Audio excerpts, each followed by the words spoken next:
नमस्कार, मैं ब्रजेंद्र एकवार।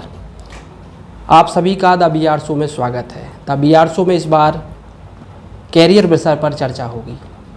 हाल ही में कक्षा 10वीं 12वीं बोर्ड परीक्षाओं का परीक्षा परिणाम घोषित हुआ है। खासतौर पर ग्रामीण क्षेत्र के जो स्टूडेंट होते हैं, अभिभावक होते हैं, उनको काफ़ी चिंता रहती है कि अब हमारा बच्चा 10वीं के बाद कौन सा विषय का चयन करेगा। काफ़ी स्टूडेंट ने हम तक संदेश पहुंचाया कि आप इस विषय पर एपिसोड तैयार कीजिए। तो इसी के लिए हमारे बीच आज दो खास मेहमान हैं। उनसे ही जो स्टूडेंट्स के क्वेश्चन हैं उनके बारे में जानेंगे। हमारे बीच श्री गौरव जैन जी हैं, जो assistant professor department of pharmacy SGSITS Indore से हैं। आपका बहुत बहुत स्वागत है। इसके साथ ही श्री KM बड़ोनिया सर जी हैं, जिनको तो सभी जानते हैं और कैरियर काउंसलर है। आपका भी बहुत बहुत स्वागत है। Thank you. इसके साथ ही जैसी नगर के गौरव, जिन्होंने हाल ही में जैसी नगर का मान सम्मान बढ़ाया है। आरजू ठाकुर जो औरिया गांव की रहने वाली है और उत्कर्ष पब्लिक स्कूल की स्टूडेंट है, जिन्होंने कक्षा 10वीं में 96% अंक लाकर जैसी नगर का गौरव बढ़ाया है। आपका भी स्वागत है। इसके साथ ही विभूर भट्ट, जिन्होंने साल 2018 में 10वीं में प्रदेश की मेरिट सूची में 6वां स्थान हासिल किया था। साथ ही साल 2020 में 12वीं कक्षा में प्रदेश की मेरिट सूची में 8वां स्थान हासिल किया है। तो विभूर, आपका भी स्वागत है। ग्रामीण क्षेत्र के कई युवा हैं, उनको काफ़ी 10वीं की तक तो उनकी पढ़ाई अच्छी चलती है, क्योंकि सब्जेक्ट का चयन नहीं करना पड़ता। लेकिन उसके बाद काफ़ी कन्फ्यूजन रहता है, उनके अभिभावक कन्फ्यूजन रहता है कि हमारा बच्चा क्या करे। कई ऐसे सवाल रहते हैं। तो इन्हीं सवालों पर आज हम बात करेंगे और जो विशेषज्ञ हैं उनसे जानेंगे जवाब। तो पहला सवाल गौरव सर से होगा। सर, देखा जाए तो 10वीं तक तो काफ़ी अच्छे से पढ़ाई चलती है। आपने भी देखा जैसी नगर में कई स्टूडेंट हैं, काफ़ी अच्छे अंक लाते हैं। लेकिन वही स्टूडेंट कक्षा 11वीं में आते हैं तो वीक हो जाते हैं। ऐसा क्या कारण रहता है कि वो सही सब्जेक्ट का चयन नहीं कर पाते? जहाँ तक मेरा मानना है कि ग्रामीण क्षेत्रों में जानकारी के अभाव में ये होना एक स्वाभाविक सा कारण बनता है। जानकारी कहाँ से आए, ये एक बड़ा विषय है। जानकारी जो छात्र हैं जो 10वीं क्लास में पढ़ रहे हैं, उनको जानकारी के लिए या तो वो अपने बड़े भाइयों से, अपने गुरुजनों से जानकारी प्राप्त कर सकते हैं। अब ग्रामीण क्षेत्र में जो लोग रह रहे हैं, उनमें कितनी जानकारी उनके पास है जो वो ट्रांसफ़र कर पाएँ, वो एक बड़ा विषय होता है। तो जानकारी का सोर्स क्या है और कितने नंबर ऑफ सोर्सेस आपके पास अवेलेबल हैं, वो मायने रखता है इसके लिए। तो बच्चों को अपने शिक्षकों से निरंतर संपर्क में रहना चाहिए और जिज्ञासा रखनी चाहिए कि भविष्य में हमें क्या करना है, उससे संबंधित वो उनसे बात करें। तो गुरुजनों से संवाद और अपने जो बड़े भाई बहन हैं, जो उनको ऐसा लगता है कि वो कुछ जीवन में अच्छा कर रहे हैं, तो उनसे एक संवाद, ये महत्वपूर्ण है। तो सर, ऐसे कौन से विषय हैं जिनमें काफ़ी अच्छा स्कोप है, कैरियर बना सकते हैं स्टूडेंट? स्कोप सिर्फ हम विषय पर रेस्ट्रिक्ट नहीं कर सकते कि कौन से विषय हैं। सब्जेक्ट का या विषय का चयन बच्चे की इंटरेस्ट और उसके स्किल, ये दो चीज़ें बड़ी महत्वपूर्ण होती हैं, इंटरेस्ट और स्किल। तो इंटरेस्ट उसकी मतलब इंटरेस्ट कहाँ पर है और फिर उस इंटरेस्ट से मिलते जुलते हुए स्किल को डेवलप करना, कौशल। तो जैसे आजकल स्किल पर बहुत फोकस किया जा रहा है सरकार के द्वारा भी। तो बच्चे का इंटरेस्ट और स्किल अगर मैच करते हैं तो बच्चा बहुत अच्छा कर सकता है। अब आपने जैसे कि प्रश्न था कि कौन सा विषय, इसलिए कोई एक विषय नहीं हो सकता। डिपेंड करता है कि उस बच्चे का इंटरेस्ट क्या है और उस इंटरेस्ट से संबंधित स्किल डेवलप करने के लिए जो सुविधाएं होनी चाहिए वो उसके नज़दीकी क्षेत्र में हैं क्या, तो और या वो उतना सक्षम है क्या कि वो अपने इंटरेस्ट से मिलते जुलते स्किल को डेवलप करने के लिए कहीं जाकर अच्छा कर पाए। तो वो अगर इंटरेस्ट और स्किल मिलके अगर आगे बढ़ता है तो वो एक अच्छा करियर, क्योंकि उसके इंटरेस्ट का था और उसने उसको स्किल को डेवलप किया हुआ है। तो चूँकि लोग क्या चाहते हैं कि जो एम्प्लॉय उनके पास आए वह अच्छे मन से काम करे और उसकी कार्यकुशलता हो उसके पास। तो ये दो चीज़ें अगर उसके पास आती हैं तो वो स्वाभाविक तौर पर अच्छा करता है और उसका भविष्य बहुत अच्छा होता है। सर एक सवाल भी हो जाए, कई स्टूडेंट ने व्हाट्सएप पर हमें सवाल भी भेजे हैं। ऐसा ही नीरज नामदेव हैं जैसी नगर के, उनका सवाल है जैसे कि विद्यार्थी का किसी कोर्स पर विशेष रुचि है, लेकिन परिवार वाले चाहते हैं कि वह इस फील्ड में ना जाए, लेकिन उसकी रुचि तो दूसरे विषय में है। ऐसे में फिर विद्यार्थी क्या करे? बच्चे का इंटरेस्ट कहीं पर है, परिवार नहीं चाहता। अब इसके लिए फिर जैसे कि मैं एक एकेडमिशियन के तौर पर अगर मैं देखूंगा तो परिवार क्या सोच रहा है उससे ज़्यादा महत्वपूर्ण ये होता है कि हमें उस बच्चे का एकेडमिक बैकग्राउंड चेक करना पड़ेगा कि बच्चा लगातार उसका पिछले सालों में परफॉर्मेंस क्या था, कौन से विषय में वह अच्छा है, अच्छा कर रहा है। जैसे कि कोई बच्चा है जिसके लगातार गणित विषय में बहुत अच्छे नंबर आ रहे हैं, लेकिन परिवार चाहता है कि वह डॉक्टर बनने के लिए प्रयास करे, नीट का एग्ज़ाम दे, तो ये एक मिसमैच हो गया। जब तो इसके लिए मतलब इसीलिए मैं कह रहा हूँ कि उसको अपने गुरुजनों से या अपने आसपास में जो अनुभव रखने वाले लोग हैं उनसे बात करनी चाहिए। ये एक ऐसी उम्र होती है जो अभी 10वीं 12वीं क्लास के जो बच्चे हैं, 16-18 साल के बच्चे होते हैं, तो उतनी जानकारी का होती नहीं है, अभाव होता है, और वह अपने विवेक के आधार पर कई बार निर्णय ले लेते हैं, तो वो कई बार गलत दिशा में निर्णय चले जाते हैं, या परिवार के दबाव में निर्णय लेते हैं तो वो भी गलत दिशा में चले जाते हैं। निर्णय जबकि आपका बहुत ही कैलकुलेटेड एनालिसिस के ऊपर बेस्ड होना चाहिए। ऐसा नहीं है कि आप कह रहे हैं या फिर हमारे बड़े भाई ने MBBS किया हुआ है, डॉक्टर बने हुए, तो हमें भी वही करना है।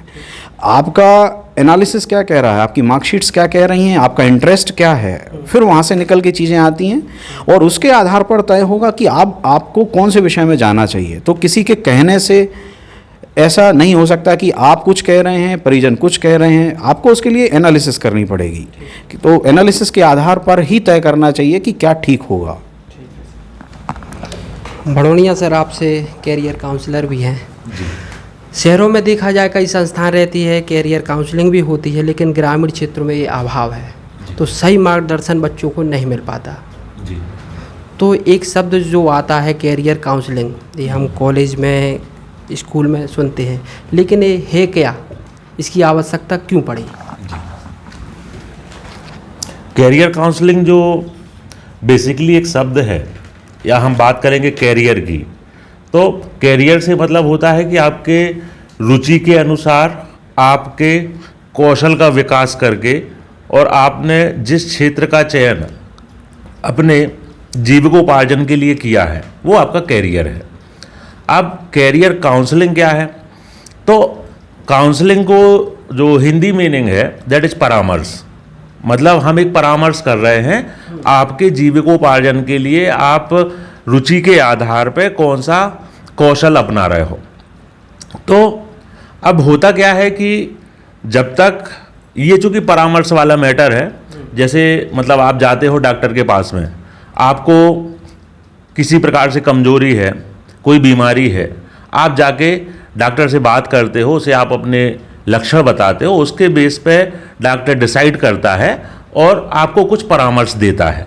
उन परामर्श को आप फॉलो करते हो तो आप फिजिकली ठीक हो जाते हो। वही जो है कैरियर काउंसलिंग के संबंध में हम समझ के चलें कि आपकी जो व्यक्तिगत रुचि है और आपके पास जो स्किल हैं, मतलब कौशल हैं, कुछ कौशल जो हैं गॉड गिफ्टेड भी होते हैं, कुछ कौशल ऐसे हैं जिनको आपको डेवलप करना होता है। तो इन कौशल के बेस पे, आपकी रुचि के बेस पे फिर आप एक उचित परामर्शदाता के पास में जाते हो, तो वो आपकी मानसिक स्थिति, आपकी अन्य स्थितियाँ, आपकी सामाजिक, आपका वातावरण, सबके आधार पे फिर आप और वह काउंसलर मिलकर एक निष्कर्ष निकालते हैं।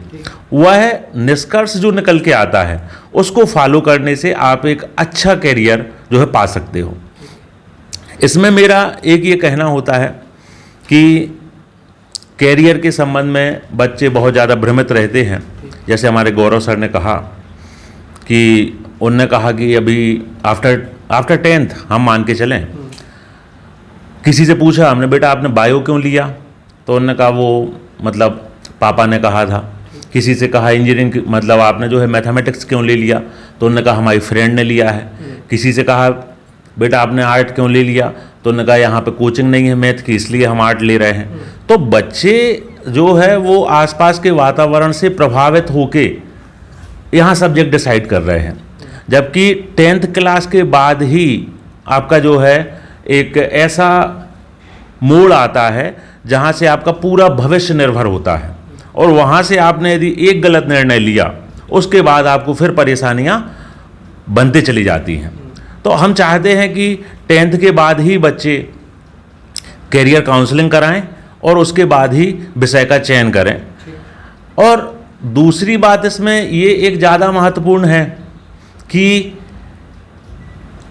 कैरियर काउंसलिंग एक ऐसे व्यक्ति से ही कराएं जो बाकायदा उसके संबंध में ट्रेंड हो, क्योंकि अपने यहाँ एक बात तो है ही कि आपको यदि कोई भी बीमारी है तो हर दूसरा व्यक्ति डॉक्टर है अपने यहाँ। हर दूसरा व्यक्ति किसी को बता रहा हमारा सिर दर्द हो रहा, वो भी आपको 10 दवाई बता देगा। किसी को बता रहा हमारा जो है घुटने में दर्द है, वो 10 दवाई बताएगा। और हर तीसरा आदमी अच्छा सलाहकार बन जाता है। तो ऐसे लोगों से हमें बचना चाहिए, हमें कोशिश करना चाहिए कि हम परफेक्ट लोगों से मिलें, उनसे संपर्क करें और उसके आधार पर ही हम जो है अपना कैरियर डिसाइड करें। तो कैरियर काउंसलिंग जैसा आपका प्रश्न था, तो हमारे भविष्य निर्माण के लिए आज एक बहुत महत्वपूर्ण स्टेप है, और उसी से हम एक निश्चिंत, सफल और अच्छा रोजगार, अच्छा जीविकोपार्जन भविष्य में प्राप्त कर सकते हैं। सर, कैरियर काउंसलिंग की बात हो रही है तो यह किस उम्र में सही चयन करना चाहिए कैरियर का? अगर जैसे कि समय निकल जाता है तो फिर क्या करे स्टूडेंट? हाँ, देखिए आपका बड़ा अच्छा प्रश्न है जी कि कैरियर काउंसलिंग, कैरियर हमें कब डिसाइड करना है, किस उम्र में करना है अथवा किस कक्षा में करना चाहिए। तो एक बात मान के चलें कि कैरियर तो बच्चे की जो रुचियां हैं, उसका व्यक्तित्व जो है, हम 5th 6th क्लास से एक अनुमान लगाना शुरू कर देते हैं। जो स्कूल में उनके टीचर्स हैं, जिनके बच्चे उनके संपर्क में हैं, तो उन बच्चों को देख के उनके टीचर्स मतलब एक अपने आप में कैलकुलेशन लगाने लगते हैं कि ये बच्चा हमारा किस दिशा में जाएगा। तो पेरेंट्स की जवाबदारी है कि वो शिक्षकों से उनके बच्चों के संबंध में संपर्क में रहें, और कक्षा 9वीं तक आते आते आपको अपने बच्चे से रिलेटेड कैरियर डिसाइड कर लेना चाहिए। ठीक है, अभी जागरूकता नहीं है तो आप जैसे ही 10th क्लास मतलब रिजल्ट आता है, तब 100% है कि आपको कैरियर डिसाइड करने के बाद ही सब्जेक्ट का चयन करना चाहिए। क्योंकि अभी एक बच्ची मिली हमें, बहुत होशियार बच्ची है, नाम नहीं लूँगा मैं यहाँ, लेकिन उसको जो है 12th क्लास में, मतलब पहले 10th क्लास में उसका 93% था, मेरा उसका संपर्क नहीं हो पाया या जो भी कारण रहे, उसने 11th क्लास में आर्ट सब्जेक्ट ले लिया। अब आर्ट लेने के बाद में 11th 12th पढ़ ली है उसने, इसी साल 12th में थी, और अभी भी उसके मोर देन 90% हैं। लेकिन उसने मुझसे अभी जनवरी में कहा था, सर मेरा पूरा इच्छा पूरा फैमिली का और सबकी इच्छा है कि मैं डॉक्टर बनूं। अब मुझे इतना दुख हुआ उस दिन, मैंने कहा तुमको डॉक्टर बनना तो तुम ये मतलब आर्ट साइड में गई क्यों?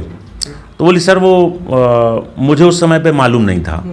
तो अब आप जो 11th 12th आप कर चुके हो आर्ट से, अब आपको डॉक्टर बनना एक मतलब मानो बहुत मुश्किल वाला मामला है कि आपको फिर से 11th 12th करना पड़ेगी, या आपको ओपन स्कूल से फिर से 12th क्लास में मतलब बैठना है। मैंने कहा उससे कि आप नेशनल ओपन से करो, या बोर्ड भी चेंज करते हैं बच्चे तो भी 11th 12th फिर से कर सकते हो।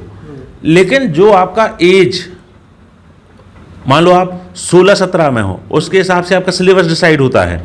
आपको वहाँ बायो पढ़नी थी, अब आप आर्ट पढ़ चुके हो, अब आप बायो पढ़ने जा रहे हो, तो वो वहाँ पे मुड़ना थोड़ा मुश्किल हो जाता है। तो मैं मतलब ज़रूर कहूँगा आपके माध्यम से, और ये बहुत अच्छा कार्यक्रम आपने रखा है कि बच्चे जैसे अभी 10th क्लास उनकी हो गई है, वो अपना कैरियर काउंसलिंग कराएं, उसके बेस पे वो 11th में सब्जेक्ट लें, बिना काउंसलिंग के सब्जेक्ट ना लें, ये बेहतर होगा। विभोर, आपका क्या सवाल है हमारे जो यहाँ पर अतिथि, इनसे क्या पूछना चाहेंगे? आपके मन में भी कई सवाल थे, आपसे पहले बात हुई, कई जिज्ञासाएँ थी, क्या कहेंगे? सबसे पहले तो भैया बहुत बहुत धन्यवाद आपका कि ये मंच आपने प्रदान किया हम सभी को। मैं सर से जानना चाहूँगा कि जनरली आजकल जो एक ट्रेंड देखा जा रहा है स्टूडेंट्स में, देखिए ऐसा कहा जाता है कि जो राष्ट्र रिसर्च ओरिएंटेड ज़्यादा होते हैं वही विकसित होने की दिशा में अग्रसर होती हैं। और इसका सबसे अच्छा एग्जाम्पल हमने कोविड-19 के समय देखा कि वही देश, वही कंट्रीज़ वैक्सीन बनाने में जल्दी सफल हुए जिनके रिसर्च काफ़ी अच्छे थे, जिन्होंने शोध कार्य बहुत कर रखा था। मैंने रिसेंटली ही बीएससी ऑनर्स कंप्लीट किया है मैथमेटिक्स से, और एक ट्रेंड जो अब बच्चों में दिखाई देता है कॉलेज में कि रिसर्च की ओर वो इंटरेस्ट अब देखने को नहीं मिलता। बस 3 या 4 साल में they want to switch on to the job. तो वो ऐसे क्या कारण है कि जो रिसर्च की तरफ या रिसर्च ओरिएंटेड जो अप्रोच होनी चाहिए वो स्टूडेंट्स में नहीं है, और क्या वो तरीके हो सकते हैं कि हम पुनः उस तरफ हम आगे बढ़ें और एक पुनः हम देश को विकसित करने की दिशा में एक और रिसर्च की तरफ हम अपने माइंड को अप्रोच करवा सकें? तो मैं, आपका क्या ओपिनियन है? सर बहुत ही अच्छा सवाल किया है विभोर ने, क्या कहेंगे आप? रिसर्च, शोध, रिसर्च, ये बड़ा ही मतलब एक चिंतन वाला विषय है रिसर्च। तो अभी जैसे कहा कि रिसर्च अच्छा होना चाहिए, तो ये नहीं कहूँगा मैं कि रिसर्च हमारा अच्छा नहीं है, लेकिन ये है कि जैसे 100 लोग अगर ग्रेजुएशन करके मास्टर्स करके पास आउट होते हैं तो उनमें से कितने लोग रिसर्च में जाएंगे। और रिसर्च चूँकि एक बहुत ही चिंतन और मेहनत वाला कार्य होता है, तो हर किसी के बस का ये है भी नहीं। तो रिसर्च में आज जो लोग, जिनका जैसे कि विभोर ने ये प्रश्न पूछा, रिसर्च, इसका मतलब कहीं ना कहीं उनके मन में रिसर्च के प्रति एक चिंतन है। तो ये उनके मन में चिंतन था, इसलिए ये प्रश्न आया है। और ये चिंतन हर किसी के मन में हो ऐसा स्वाभाविक नहीं है। मतलब बहुत कम लोग हैं जो रिसर्च के प्रति सोचते हैं, क्योंकि रिसर्च एक एप्टीट्यूड है अपने आप में, एक वो उस सोचने का तरीका ही अलग हो जाता है। रिसर्च जो साइंटिस्ट हम बोलते हैं कि रिसर्च साइंटिस्ट हैं, तो आज भी बहुत अच्छी रिसर्च हमारे देश में हो रही है, अच्छे अच्छे संस्थान उपलब्ध हैं। और चूँकि जो कोविड का उन्होंने एग्जाम्पल भी लिया, तो कोविड के रिसर्च में भारत का एक बहुत अच्छा कंट्रीब्यूशन रहा। अदरवाइज़ अभी तक जो वैक्सीन्स जो डेवलप होके आती थी, भारत इंतज़ार करता था कि कोई डेवलप करेगा, फिर जब सस्ती हो जाएंगी तब हम उसको उपयोग में लाएंगे। इतनी बड़ी भयंकर महामारी में भी कोविड वैक्सीन्स पूरे देश की आबादी को लगा के हम फ्री हो चुके हैं एक बार। तो ये अपने आप में गौरव की बात है कि हम कहीं ना कहीं रिसर्च में भी बहुत अच्छा कर रहे हैं। और एप्टीट्यूड आना, अब जैसा अगला प्रश्न ये था कि भाई कैसे ये चीज़ आएगी। ये चीज़ आती है स्वाभाविक तौर पर। रिसर्च, क्योंकि रिसर्च किसी को आप ट्रेन नहीं कर सकते। रिसर्च के लिए ट्रेनिंग, स्किल के लिए ट्रेन किया जा सकता है कि कोई चीज़ डेवलप कर दो। रिसर्च अपने एक एप्टीट्यूड होता है, वो खुद से आता है कि सोचने का तरीका, चीज़ों को अलग दृष्टिकोण से देखना, किसी चीज़ को बिल्कुल अलग दृष्टिकोण से देखने का एक नज़रिया, तो ये स्वाभाविक होता है। और ये तो एक आनुवांशिक तौर पर हम इसको कहें कि देखने को मिलता है। और फैसिलिटी, रिसर्च फैसिलिटीज़ बहुत डेवलप की गई हैं, बहुत अच्छे अच्छे रिसर्च सेंटर्स, मतलब हमारी जो भी सरकारें अभी तक रहीं, सब ने प्रयास निरंतर किए हुए हैं और फैसिलिटीज़ अवेलेबल हैं और लगातार बहुत अच्छी फैसिलिटीज़ डेवलप की जा रही हैं। छात्र का अगर इच्छा है तो वो बिल्कुल बहुत अच्छी रिसर्च कर सकता है। आपके सागर ज़िले में जैसे हम बात करें, डॉक्टर हरि सिंह गौर यूनिवर्सिटी एक बहुत ही अच्छी सेंट्रल यूनिवर्सिटी का उसको कैडर मिला, अवार्ड हुआ है 2010 में, और उन्होंने बहुत एक्सेल किया हुआ रिसर्च के मामले में भी। तो आप अपने नज़दीक में, मध्य प्रदेश के अंदर ऐसे कई रिसर्च इंस्टीट्यूट्स हैं। जानकारी के अभाव में हम ये कह देते हैं कि रिसर्च पे काम हो रहा है, नहीं हो रहा है। हर विषय से संबंधित, एग्रीकल्चर की बात हो, साइंस की बात हो, आपके मध्य प्रदेश में बहुत अच्छे संस्थान उपलब्ध हैं। सिर्फ कमी है तो एक जानकारी की, जो कि भाई साहब ने कहा कि आपको जिसके पास स्पेशलाइजेशन हो, कि जिसको जानकारी हो, उससे अगर आप पूछेंगे तो वो आपको बता पाएगा। अदरवाइज हर घड़ी में आपको बताने वाले तो बहुत हैं, लेकिन सही जानकारी वह अति महत्वपूर्ण है। तो जानकारी का सही होना और पुख्ता होना ये आवश्यक है। आरजू, क्या सवाल है आपका? सर मेरा क्वेश्चन ये है कि अगर कोई स्टूडेंट 10th के बाद बायो चूज़ करते हैं और नीट की प्रिपरेशन करना चाहते हैं तो उसके लिए कितना टाइम लगेगा और साथ में कौन सा कोर्स सही रहेगा उसके लिए, नीट के लिए? गौरव सर। आपने प्रश्न है कि 10th के बाद बायो सब्जेक्ट का चयन किया गया है। Bio subject, biology subject usually क्यों ले रहे हैं? पहले तो जैसे ये चीज़ कब आती है कि बायो आपने कहा ले लिया, तो पहले तो क्या आपने अपने करियर काउंसलर से उस विषय में चर्चा की, तब तो आप बायो पे निष्कर्ष पे आए कि हम बायो लेने वाले हैं। तो आपको बायो लेने के पहले ये पता होना चाहिए कि हम बायो क्यों ले रहे हैं। तो वो आपको जानकारी कौन देंगे? आपके करियर काउंसलर, जिनके पास उस विषय की जानकारी हो। अब आपका प्रश्न कि सपोज दैट आपने बायो ले लिया, बायोलॉजी से विषय से 12th पास करने के बाद आपके पास ऑप्शन है कि आप सबसे नीचे से अगर हम शुरू करें तो बीएससी करने के बाद आपके पास बहुत सारे ऑप्शंस होते हैं। आप शिक्षक, टीचिंग लाइन में आप जाना चाहें, और ग्रेजुएशन के आधार पर गवर्नमेंट सरकारी नौकरियों के लिए अप्लाई करने के लिए बहुत ऑप्शंस होते हैं। एमपीपीएससी होता है, एसएससी होता है, और अलग अलग विभाग से निकलने वाली नौकरियां जो सिर्फ ग्रेजुएशन मांगती हैं, तो आप उन सब के लिए एलिजिबल हैं, वो आप कर सकते हैं। दूसरा आपका आता है, फिर आप कोई जैसे कि बायो से संबंधित सबसे जो महत्वपूर्ण है वो है आपका एमबीबीएस, डॉक्टर बनना। यूजुअली बच्चों का एक बायोलॉजी सब्जेक्ट का चयन करने के पीछे का कारण होता है कि वो उनका इंटरेस्ट है कि वे डॉक्टर बनना चाहते हैं। अब डॉक्टर बनने के लिए 5 साल की तो डिग्री एमबीबीएस की है आपकी, उसके बाद आपको पीजी करना आज की तारीख में लगभग आवश्यक हो गया है कि सिर्फ एमबीबीएस के दम पर आप चाहें कि आप एक अच्छे डॉक्टर के रूप में पहचाने जाएं समाज में, तो अब ऐसा नहीं रहा। अब आपका मास्टर्स मतलब स्पेशलाइजेशन करना आवश्यक है। वो आपका 3 साल का समय लेता है, तो लगभग 8 साल की आपको मेहनत है। और अगर कभी सुपर स्पेशलाइजेशन करना चाहें तो लगभग 3 साल का समय वो लेता है। तो ऐसे 11 साल का समय आपको देना है। इसमें एमबीबीएस के बाद से आपको जेआरएफ वगैरह के लिए एलिजिबिलिटी बनती है, सरकार की तरफ से स्कॉलरशिप रहती है, तो लोग उसके माध्यम से अपनी पढ़ाई जारी रख पाते हैं। एमबीबीएस की फ़ीस भी सरकारी गवर्नमेंट जो कॉलेजेस हैं उनमें लगभग मतलब ठीक ठाक नॉमिनल फ़ीस होती है, तो वो एक मतलब आर्थिक तौर पर अभी अगर हम देखें तो किया जा सकता है। लेकिन सबसे महत्वपूर्ण चीज़ है नीट में सिलेक्शन, ये उसके बाद की बात हो गई। नीट में सिलेक्शन, अब नीट का सिलेक्शन आपने क्वालिफाई करने के लिए लगभग हमारे मध्य प्रदेश में 12 मेडिकल कॉलेज हैं, सरकारी मेडिकल कॉलेजेस हैं, तो उनमें सीट्स अभी पिछले 5 साल में मेडिकल फील्ड में बहुत ज़्यादा काम किया गया है। नंबर ऑफ़ मेडिकल कॉलेजेस बहुत बढ़ाए गए हैं, number of seats, medical seats. जब कभी हम लोग तैयारी करते थे उस समय सीट्स बहुत कम हुआ करती थी, अभी तो सीट बहुत बढ़ गई हैं, क्योंकि ज़रूरत भी है समाज में, जैसे डॉक्टर्स की बहुत आवश्यकता भी है, तो सरकार ने उसको ध्यान भी दिया है और लगातार वो है उस पर काम कर रहे हैं, तो सीट्स भी बढ़ी हैं। तो अब एग्ज़ाम क्वालिफाई करना ये बच्चों के हाथ में, मतलब सरकार को जो करना चाहिए वो अपनी तरफ से कर रहे हैं। अब उनकी एक गति अपने तरीके से होती है तो वो काम कर रहे हैं, लेकिन हाँ कर रहे हैं ये मैं ज़रूर कहूँगा।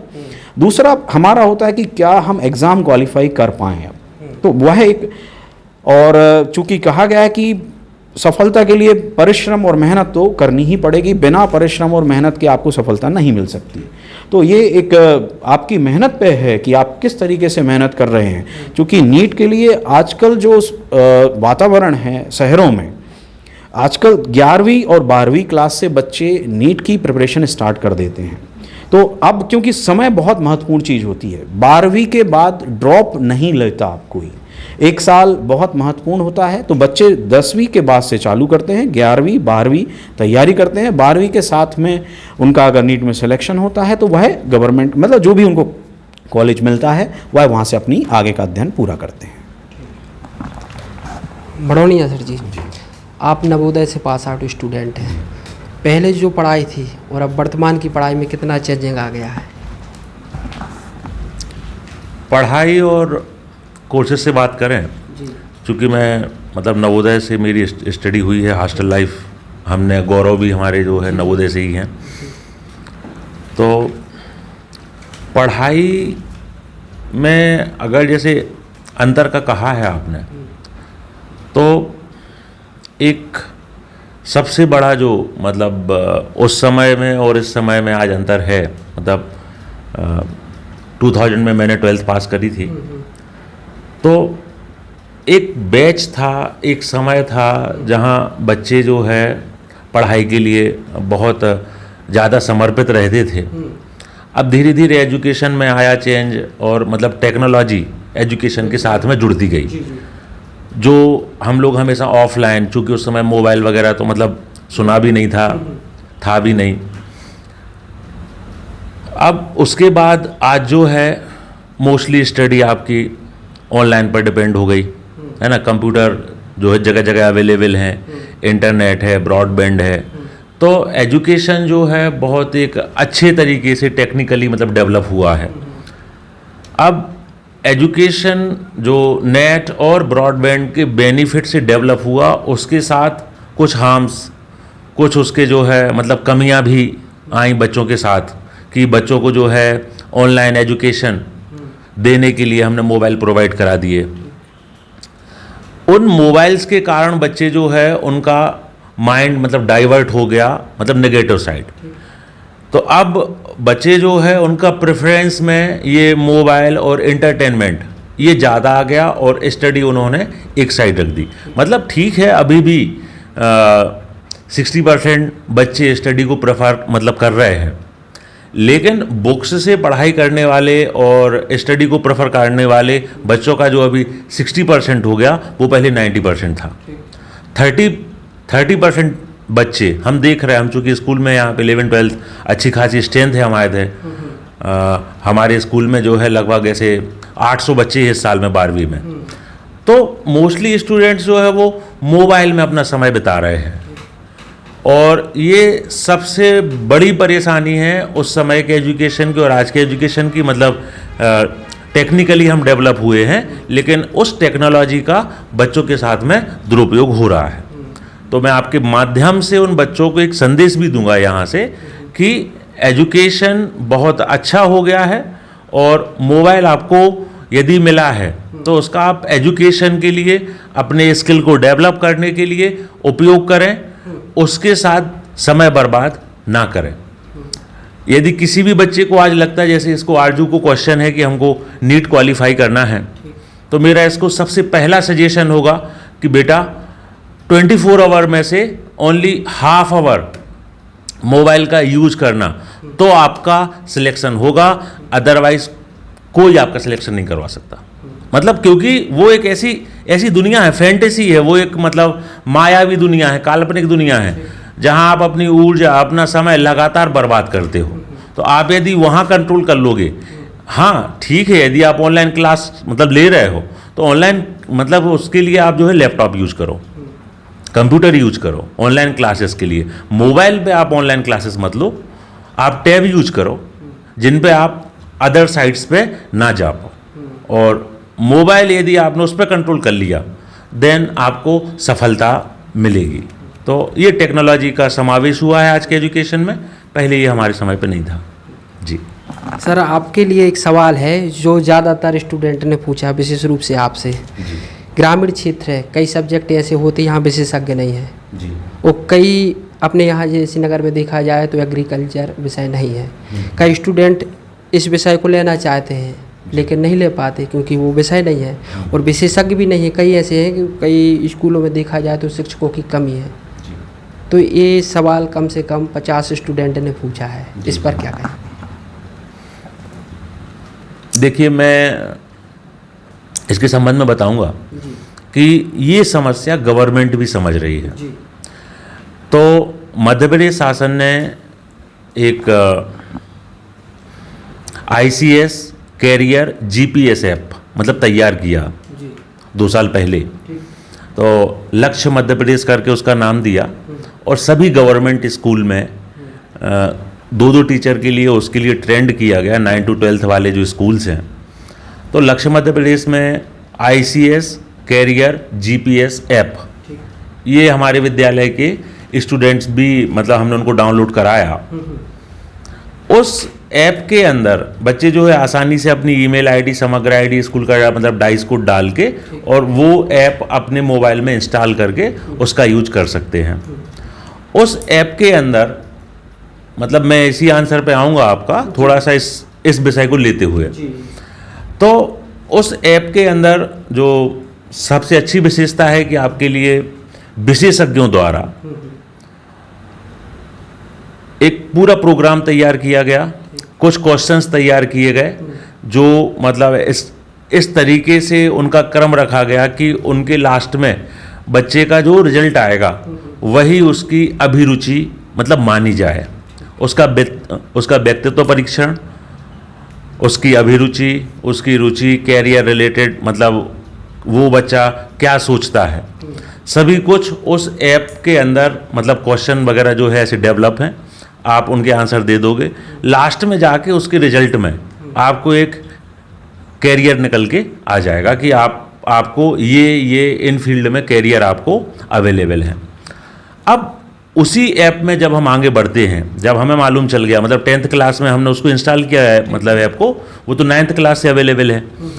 अब आपको आया कि 10th क्लास में आपको जानकारी लग गई कि हमें एग्रीकल्चर चाहिए है या हमको जो है ये आपका फिशरी है मतलब मत्स्य पालन में जाना है या हमें बागवानी में जाना है, और जिससे रिलेटेड भी आपको जानकारी प्राप्त हो गई। तो अब उसी ऐप में अंदर जो है आप अपनी जो आपका कैरियर निकल के आ गया, आप उसको सर्च करोगे तो हमारे मध्य प्रदेश के अंदर कितने स्कूल्स हैं जहाँ पे एग्रीकल्चर सब्जेक्ट अवेलेबल है, वो आपको वहाँ पे जानकारी आ जाएगी। अब उन स्कूल्स के आसपास जो हॉस्टल्स हैं वो भी आपको जानकारी आएगी। दूसरा, आपको उन हॉस्टल्स के अलावा फिर कितनी उसमें स्कॉलरशिप गवर्नमेंट दे रही है। आज मान लो मैं सबसे यहाँ आपके माध्यम से कहना चाहूँगा कि आर्थिक स्थिति आपके कैरियर में बाधा कभी नहीं बन सकती। शासन और उसके अलावा जो NGOs हैं वो हजारों प्रकार की स्कॉलरशिप्स इंटेलिजेंट स्टूडेंट्स को अवेलेबल कराती हैं। आप उनके फॉर्म भरिए, आपको स्कॉलरशिप मिलती है, और स्कॉलरशिप बेस पे जहाँ भी आपके रुचि का स्कूल या कॉलेज अवेलेबल है, आपको वहाँ जाके हॉस्टल फैसिलिटी और वहाँ की पढ़ाई का खर्चा भी गवर्नमेंट देगी। ये होता क्या कि सभी क्षेत्रों में, सभी स्थानों पे ये पॉसिबल नहीं है कि सभी सब्जेक्ट्स अवेलेबल कराए जा सकें, क्योंकि उसके लिए फिर उतना बड़ा कैंपस चाहिए, उतनी व्यवस्थाएं चाहिए। खैर, इस तरफ भी सरकार प्रयास कर रही है कि अभी उन्हें CM राइज विद्यालय जो है खोल रही है मध्य प्रदेश में सभी, मतलब अभी तो मोस्टली ब्लॉक्स में है ना। सागर जिले में भी 3 CM राइज हैं, और हमारे यहाँ बहुत अच्छी किस्मत है कि हमारे जयेश नगर में भी मतलब जो है CM राइज का काम लग चुका है। तो उसके अंदर फिर अधिकतम फैसिलिटी गवर्नमेंट अवेलेबल कराएगी। लेकिन जब तक ये नहीं है तो 10th के बाद से ही बच्चे को ये मन बना लेना चाहिए कि हमारे कैरियर के लिए जो सबसे अच्छी एकेडमी होगी हम वहाँ 11th से खुद चले जाएं। जैसे स्पोर्ट्स एकेडमी ग्वालियर में है, तो आपको ग्वालियर जाना है 11th के बाद, मतलब 11th क्लास से। वहाँ पे आप 11th-12th भी करिए और आपका स्पोर्ट्स में आप कैरियर बनाइए। आपको एग्रीकल्चर चाहिए तो एग्रीकल्चर का जो है जबलपुर में अच्छा आपका मतलब आपको स्कूल्स और कॉलेज मिलेंगे, तो आप जबलपुर जाइए 11th क्लास से। आप मत सोचिए कि हमारे यहाँ नहीं है इसलिए हम नहीं कर पा रहे हैं। लोग तो विदेश जाते हैं, आप चाहे वो अपना महात्मा गांधी उस समय जब साधन अवेलेबल नहीं थे ला करने के लिए वो मतलब विदेश गए, वो अंबेडकर साहब, या और भी जो एजुकेशन मतलब यहाँ नहीं है अवेलेबल, तो हम उसके लिए ना रुकें। हम उसको जहाँ वो इंस्टीट्यूट अवेलेबल हैं हम वहाँ पहुँच के उसको मतलब अपनी स्किल का डेवलप करें। ये है। हमारे कई स्टूडेंट हैं, उनके मन में भी सवाल है। विभोर जी क्या पूछना चाहेंगे? सर, मेरा सर से ही क्वेश्चन है, क्योंकि सर चूँकि एक्सीलेंस स्कूल में टीचर भी हैं। सर, मेरा ऐसा मानना है कि हमारे जो बोर्ड एग्ज़ाम्स का पैटर्न है वो मुझे लगता है विशेष रूप से स्टेट बोर्ड में एग्ज़ाम पैटर्न काफ़ी मतलब पेपर का जो लेवल है वो उस हिसाब से नहीं है कि बच्चे और ज़्यादा मेहनत करें। और तो आपको लगता है कि इस पैटर्न में थोड़ा सा मतलब हार्डनेस में, डिफ़िकल्टी लेवल में इंक्रीज़ होना चाहिए बोर्ड्स के पेपर में?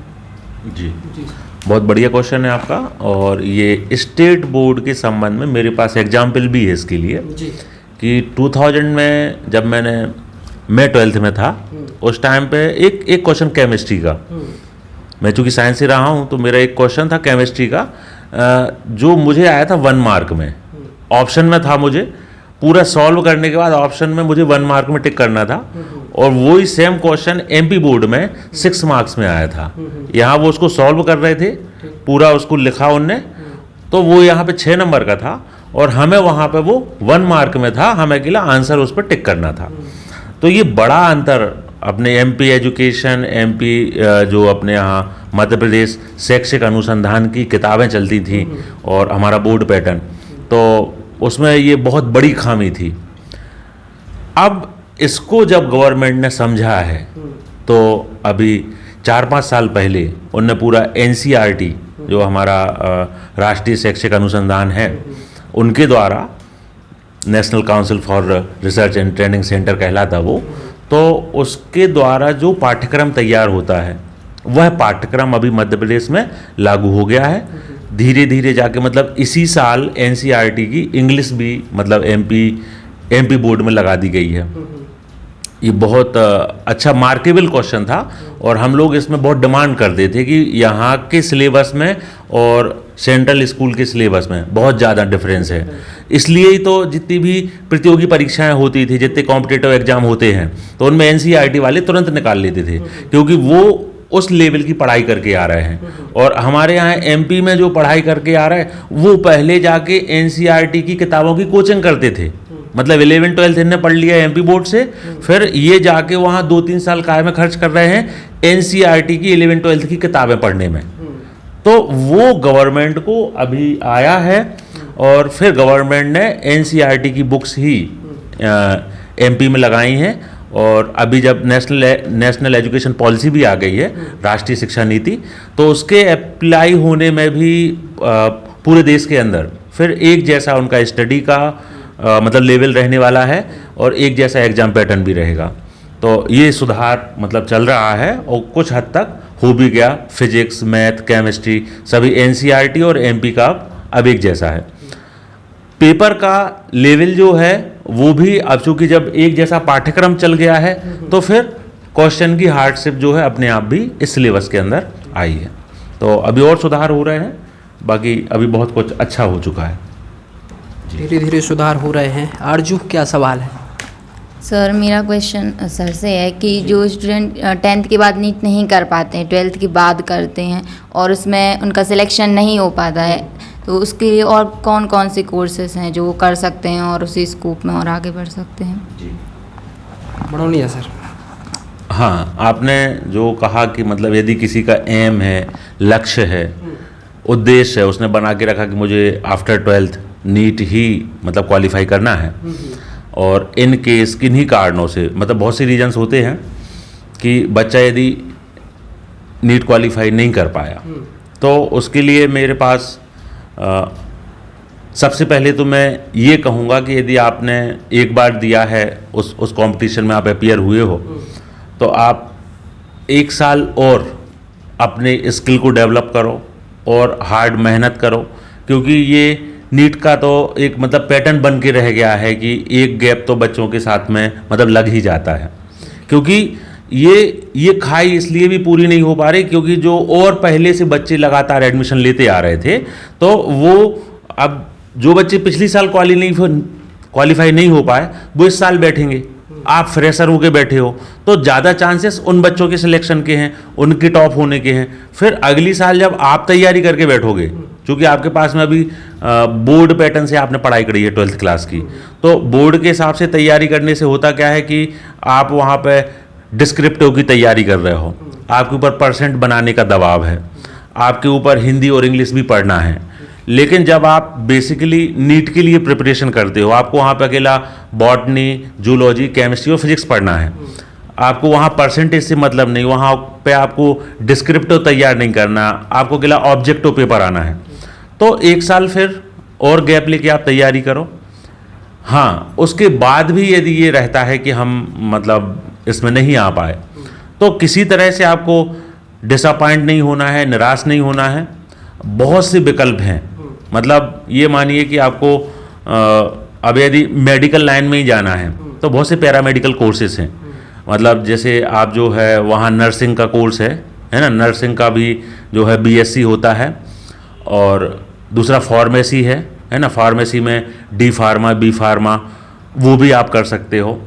तीसरा आप जो है डॉक्टर को यदि आप अकेले एमबीबीएस सोच के चल रहे हो तो आप जो है वेटनरी है, डेंटल है, उस तरफ भी जा सकते हो। मतलब ये ज़रूरी नहीं है कि हम फिर मतलब एमबीबीएस ही पकड़ के चलें। अगर हमें मेडिकल फील्ड में जाना है तो उसके लिए आपको फार्मेसी, पैथोलॉजी और यहाँ आपका डीएमएलटी मतलब वही बोलते हैं उसको, पैथोलॉजी के लिए डिप्लोमा है। दूसरा आप यहाँ पे आ जाओ तो आपका एक्सरे का कोर्स है, सोनोग्राफी है, और भी आप आ जाएं तो मतलब डेंटल है, इस तरीके से, या साइकोलॉजी है ना, आप बीएससी एमएससी साइकोलॉजी से करें, वो भी एक लगभग उसी कैटेगरी में जाता है। साइकोलॉजिस्ट की आजकल बहुत डिमांड भी है। तो हम मान के चलें कि हमें कहीं निराश नहीं होना है, एक हमें विकल्प बना के रखना है। जब भी आप कैरियर का चयन कर रहे हो आपने नीट के लिए प्रयास करना है, पूरा प्रयास करो, 100% करो और 101% करो। उसके बाद यदि किसी कारण से हम अपना लक्ष्य नहीं पाए हैं तो बिना निराश हुए हम फार्मेसी में अपना स्कोप बनाएं। और मैं तो चूँकि इसके लिए एक बात कहता हूँ हमेशा कि चूँकि कैरियर वाला मामला है, आपके रुचि उसके लिए होना चाहिए कि हमें इंटरेस्ट काय में आ रहा। तो आपको यदि इंटरेस्ट उसमें आ रहा तो उसके लिए फिर आपके लिए 50 विकल्प भी अवेलेबल हैं और आप कर पाओगे। तो मेरा यही है कि मतलब ऐसा फार्मेसी, पैथोलॉजी और बीएससी नर्सिंग ये सब करके भी आप अपने जो है सेटिस्फाई कर सकते हैं अपने आप को, संतुष्टि आपको मिलेगी। जी थैंक यू। सर ऐसे कई स्टूडेंट रहते हैं, ये नहीं है कि वो सरकारी नौकरी करें, कई स्टूडेंट ऐसे रहते हैं कि उनको बिजनेस करना, व्यापार करना, तो ऐसे कौन से कोर्स हैं कि वो इन क्षेत्रों में आगे बढ़ सकें? कैरियर से जो है संबंध मतलब यही नहीं है, मैं हमेशा कहता रहता हूँ और ये भी जनरल बात करूँगा मैं कि सरकारी नौकरी पाने के लिए मतलब कोई पढ़ाई मत करो। पढ़ाई करना है हमें कि हमें एक अच्छा सुखमय जीवन, आनंद वाला जीवन आगे हम मतलब निकाल सकें। तो अब नौकरी कितनी हैं, और वो भी गवर्नमेंट भी इसी चीज़ को समझती है कि बच्चे पढ़ते हैं कि उनको सरकारी नौकरी मिल जाए। तो उसके लिए गवर्नमेंट भी लगातार जो है निजीकरण की तरफ बढ़ रही है, वो निजी करती जा रही है संस्थाओं को, एजेंसियों को, और जहाँ मतलब बैंकिंग है, एजुकेशन है, रेलवे है, सभी सेक्टर्स निजीकरण में जा रहे हैं। उसके पीछे जो एक रीजन भी है कि लोगों की मानसिकता, बच्चों की मानसिकता बदले कि हमें गवर्नमेंट नहीं, हमें तो निजी में भी सेम सैलरी मिलना है और उससे अच्छी सैलरी मिलना है, कोई ज़्यादा प्रेशर भी नहीं होगा। दूसरा उन्होंने जो एक लोगों को अभी रहता था कि हमको सरकारी नौकरी मिले, उसके पीछे एक दूसरा मतलब मानसिकता जो एक रहता था कि अगर हम सरकारी नौकरी करेंगे तो हमको पेंशन मिलेगी, है ना, सिक्योरिटी है, ऐसे प्राइवेट में पेंशन नहीं मिलती है। तो इसलिए भी लोग उसमें जा रहे थे। तो मतलब गवर्नमेंट ने वो भी बंद करके रखी कि जिससे आपका माइंड डाइवर्ट हो कि वहाँ भी पेंशन नहीं है और यहाँ प्राइवेट में भी नहीं है, तो हम उसको ले सकते हैं। अब जिन बच्चों को जो है बिजनेस करना है, तो बिजनेस के लिए आपका बहुत अच्छा क्वेश्चन है कि एक सामान्य रूप से बच्चे ने बिजनेस स्टार्ट कर दिया कि जो उसके यहाँ पे आज दुकान है, उसके मतलब दादा करते थे, पापा ने करी और वो भी दुकान पे बैठ गया। और एक अच्छे माइंड कैपेसिटी वाला बच्चा, वो मतलब किसी भी गवर्नमेंट जॉब में भी जा सकता था, कुछ भी कर सकता था, लेकिन आज उसको लग रहा कि हमें मतलब बिजनेस करना है। तो आज का समय चल रहा है स्टार्टअप्स का। स्टार्टअप्स मतलब आप अपने स्किल के आधार पर कुछ नया स्टार्टअप करो। तो उसके लिए आपको ये स्टार्टअप्स कौन कर रहा है आज के समय में, तो जिनने प्रॉपर बिजनेस के संबंध में एजुकेशन मतलब लिया है। तो मैं उन्हें सलाह दूंगा कि आप जैसे मतलब आफ्टर 10th कॉमर्स सब्जेक्ट ले लो, है ना। कॉमर्स में आपको अकाउंटेंसी और वो जो भी वाणिज्य और मतलब जो भी सब्जेक्ट्स हैं वो हैं। कॉमर्स के बाद आप जो है BBA करो, bachelor degree in business administration, या आपका BCom करो, या आप कंप्यूटर एप्लीकेशन साइड भी जा सकते हो। बट आप यदि BBA करोगे तो वो आपका जो मतलब मास्टर डिग्री है MBA के लिए, वो उसका बेस ही है, मतलब बिजनेस एडमिनिस्ट्रेशन है। MBA किसी भी ग्रेजुएशन के बाद आप कर सकते हो। आपने बीए किया, बीएससी किया, बीकॉम किया, बीई किया, जो भी किया आपने, किसी भी बैचलर के बाद में आप एमबीए कर सकते हो। और आपका 10th में भी कोई भी सब्जेक्ट रहा हो, मतलब 12th क्लास में, उसके बाद आप बीबीए कर सकते हो। लेकिन अगर आप बिजनेस ही करना है तो आप कॉमर्स लो, फिर आप जो है बीबीए करो, बीबीए के बाद में आप एमबीए करो। एमबीए के लिए भी ऐसा नहीं कि हम मतलब सागर से एमबीए कर लिए, भोपाल से कर लिए, उसके बहुत अच्छे कॉलेजेस हैं, बीबीए के अच्छे कॉलेजेस हैं। तो जैसे एमबीए के लिए आईआईएम है, इंडियन इंस्टीट्यूट ऑफ मैनेजमेंट। अगर आप आईआईएम से एमबीए कर लिए तो उसके बाद जो आपका एक स्किल डेवलप होगा, मतलब अच्छे इंस्टीट्यूट से कुछ करना और लोकल इंस्टीट्यूट से करना, उसमें डिफरेंस होता है। क्योंकि वहाँ का जो एक पूरा एटमॉस्फेयर है, पूरा सिस्टम है, वहाँ जो बच्चे पढ़ रहे हैं, जो आईआईएम में बच्चे गए हैं वो सभी टॉपर्स हैं, स्टेट टॉपर्स हैं, डिस्ट्रिक्ट टॉपर्स हैं। उनके बीच में आप रह के जब पढ़ोगे तो उनको पढ़ाने वाला वहाँ का टीचर भी उस स्टैंडर्ड का होगा जो उनकी क्वेरीज को शांत कर सके। तो वो उस माहौल से अगर आप एमबीए कर रहे हो, देन आपको फिर वो बच्चे जो हैं वो उस तरीके से सोचते हैं। जैसे मैं बहुत अच्छा लगा मुझे लास्ट ईयर में एक मतलब जो एमबीए के स्टूडेंट, जिनको मतलब लाखों करोड़ों के पैकेज होते हैं आजकल, है ना, तो उनको करोड़ वाले पैकेज भी थे, है ना, विदेश में करते थे। वो यहाँ आए अपना बनारस में, गंगा के घाट पे जाके उनने जो है मतलब आरती को आए थे, पूजन दर्शन को आए थे, लेकिन आके देखा कि वहाँ पे ऐसा हजारों ट्राली मालाएं मतलब जो है गंगा जी के आसपास कहीं भी डली हुई हैं। अब वो सड़ रही हैं। वो एक नुकसान किसको है? गवर्नमेंट को, कि वो मतलब कहाँ तक फेंके, कहाँ फेंके, या गंगा जी में बहा दे तो मतलब वो भी समस्या है एक, वो भी उसको कचरा बनना है। तो जो एमबीए वाला बच्चा है उसने मतलब उनने अपना ग्रुप में ये चीज़ मतलब जो है डिस्कस करी और उनने कहा कि ये पूरा माल हमको चाहिए, हम उठा लेंगे फ्री ऑफ कॉस्ट। और वो ले जाके उसको पूरा मतलब सुखा के उसका पाउडर बनाया और उस पाउडर से वो अगरबत्ती बना रहे हैं।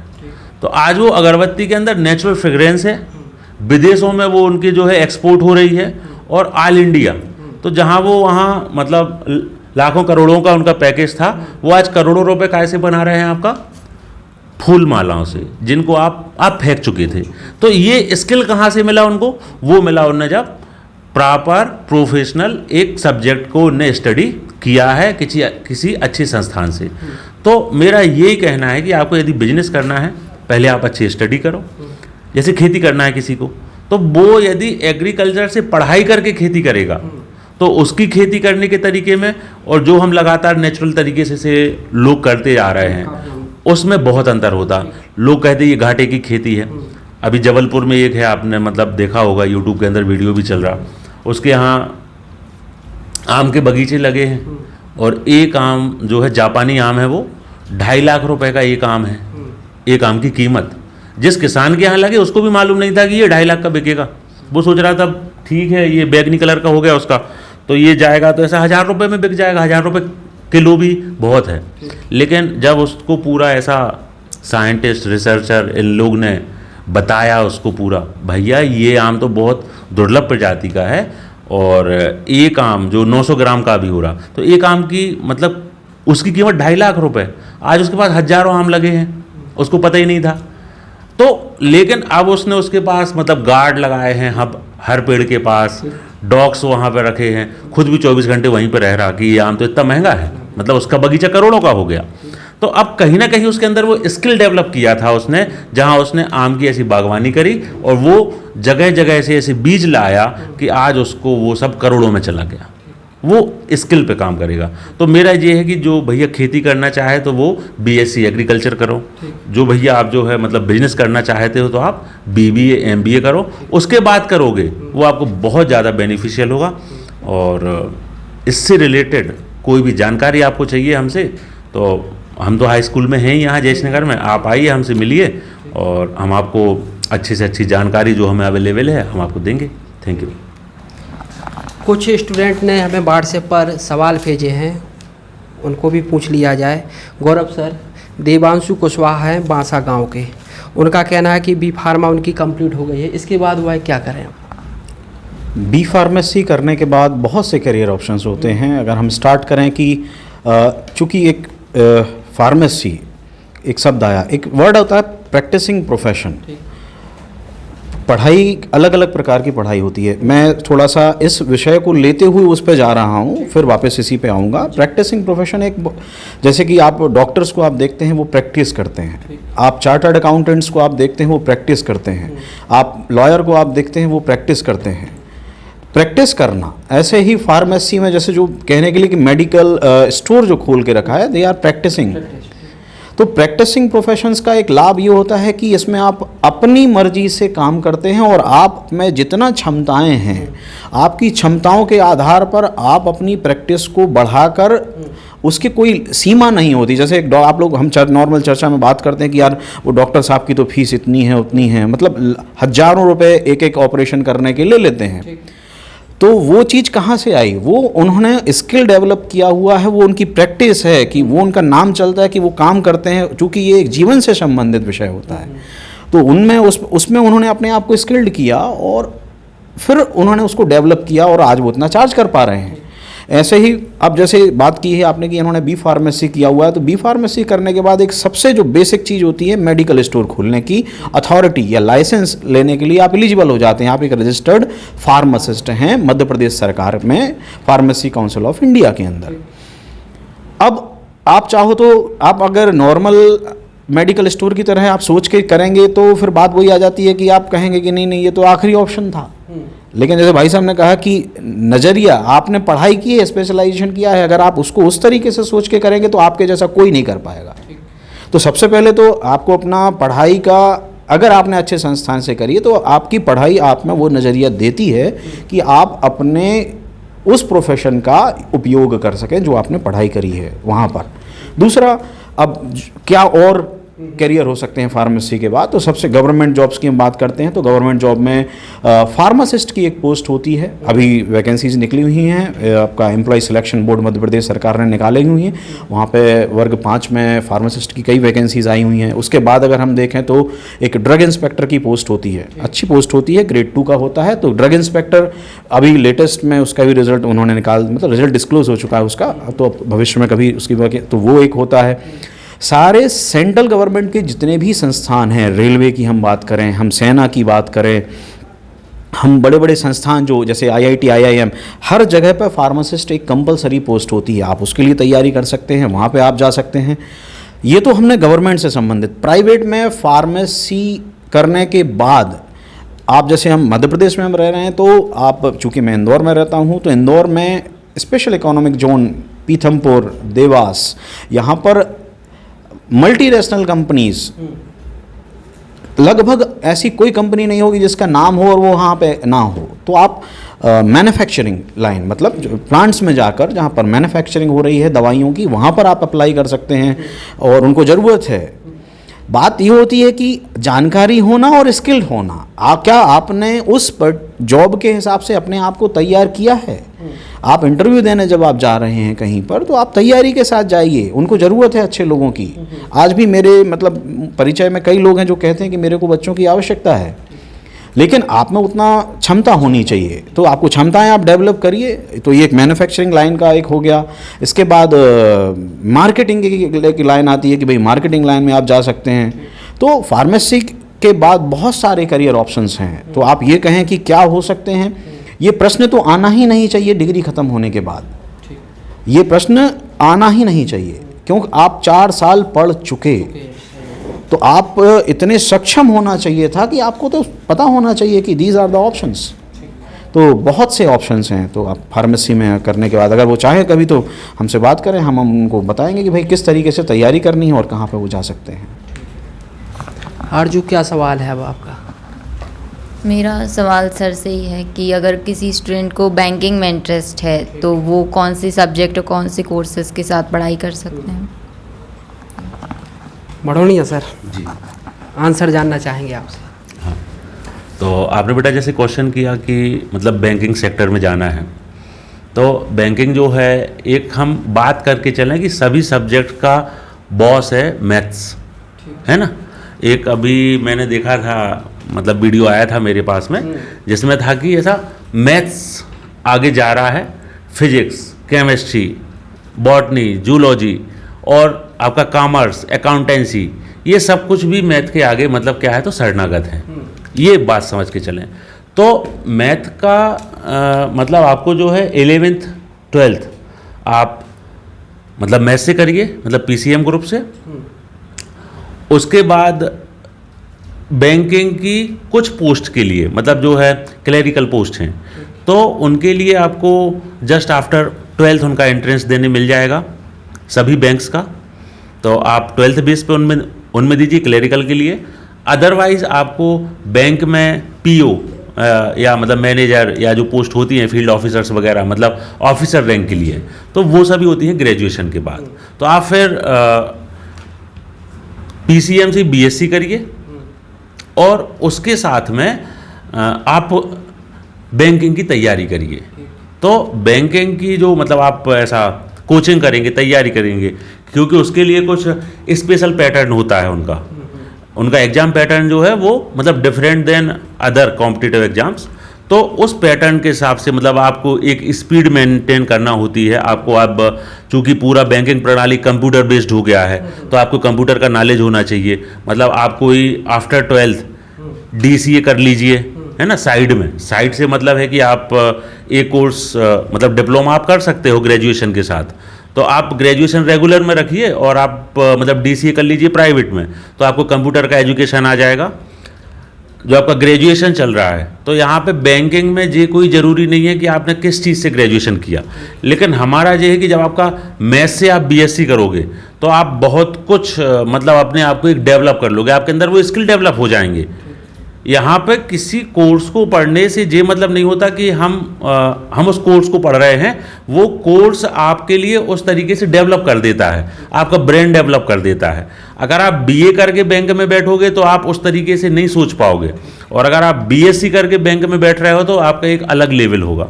तो आप मतलब BSc करो या मतलब BCA कर सकते हो, है ना, बैचलर इन कंप्यूटर एप्लीकेशन, और साथ में का यदि आप BSc कर रहे हो तो आप कंप्यूटर का डिप्लोमा कर लो।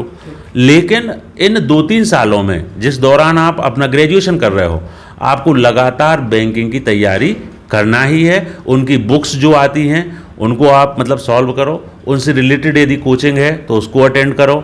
और आज तो एक बहुत अच्छा हो गया है कि ऑनलाइन प्लेटफॉर्म है, आप कहीं भी हो, आप अपने गाँव में भी हो और आपको यदि लगता है कि हमें बैंकिंग की तैयारी करना, तो आप ऑनलाइन प्लेटफॉर्म पे लैपटॉप के ऊपर या टैबलेट के ऊपर आप मतलब सर्च करो अच्छी कोचिंग कोई, और उसको आप ज्वाइन कर लो। आपका घर का एक कॉर्नर जो है वो आपके लिए एक बहुत अच्छे कोचिंग का काम करेगा। तो ये हो सकता है। Thank you. बिहुर, कुछ सवाल हैं आपके? सर मेरा गौरव सर से एक क्वेश्चन है। जैसे अभी एक बात चर्चा में निकल कर आई थी कि अब ये ट्रेंड है कि मैथमेटिक्स इक्वल टू इंजीनियरिंग और बायोलॉजी इक्वल टू MBBS। लेकिन ये बात भी सत्य है कि आज भी बहुत से लोग, चाहे हम ग्रामीण क्षेत्रों में देखें या कई लोग अपने पैशन से और कई लोग व्यवस्था के कारण जो हमारे BSc BCom BA इन कोर्सेस में हैं। अब ये चीज़ है कि यदि वो बहुत अच्छी यूनिवर्सिटीज़ से जैसे DU VHU वगैरह से कर रहे हैं तब तो कोई प्रॉब्लम नहीं, लेकिन यदि वो बहुत ऐसे ही किसी कॉलेज से करते हैं तो ये देखा जाता है कि वो BSc BA केवल इसलिए कर रहे हैं कि बस कुछ तो करना है, तो ग्रेजुएशन कर लिया और देन फिर आगे। तो पूरे 3 साल और अब तो 4 साल का हो गया, तो वो एक वॉन्डरिंग कैंडिडेट, वॉन्डरिंग स्टूडेंट होते हैं कि उन्हें एक भटकाव सा महसूस होता है। तो सर क्या हम वहाँ पर इतनी क्वालिटी एजुकेशन प्रोवाइड नहीं कर सकते क्या कि जो हमें इंजीनियरिंग या अन्य जो कोर्सेस हैं वहाँ मिलती है, या फिर BSc ऑनर्स BA वगैरह में जहाँ जो DU VHU में मिलती है, क्या वो उस स्तर के यहाँ पर इन कॉलेजेस में वो चीज़ प्रोवाइड नहीं हो सकती जिससे हमारे जो ग्रामीण क्षेत्र के जो प्रतिभाएं हैं वो भी स्थानीय स्तर पर वही ज्ञान अर्जित कर सकें? गौरव सर, ये विषय एक पॉलिसी मैटर्स इसको हम कह सकते हैं कि स्थानीय स्तर पर उस स्तर की पढ़ाई उपलब्ध होना, ये चूँकि एक बड़ा ही मतलब इसको हम कहेंगे मेहनत टास्क हम इसको बोलेंगे कि मतलब सरकारों के बस की बात है। ये एक आम इंसान के बस की बात नहीं है कि हम इस पर कुछ कमेंट कर पाएँ। ये सरकार उसकी तरफ प्रयास करती हैं।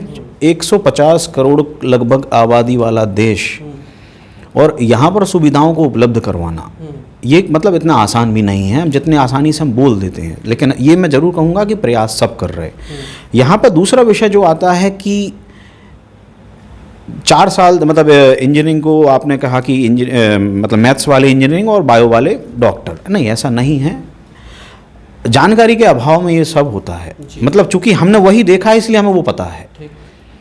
ऐसे कई बच्चे हैं जो मैथ्स से या बायो से पढ़ते हैं, मगर उन इंटरेस्ट के बेसिस पर वो कई बार टूरिज़्म ऑप्ट कर रहे हैं, कई बार वह डिज़ाइन ऑप्ट कर रहे हैं, कई बार और कई प्रोफेशन से लॉ में वो जा रहे हैं। तो एक बहुत अलग अलग है, वर्सटैलिटी है, बस कहाँ पर है जानकारी का अभाव। अब आप चूंकि ग्रामीण परिवेश में हैं, वैसे लोगों से हमारा संपर्क नहीं हो पाता है, तो हम कहते हैं कि नहीं, हमारा दृष्टिकोण तो वही है जो हम सुन रहे हैं।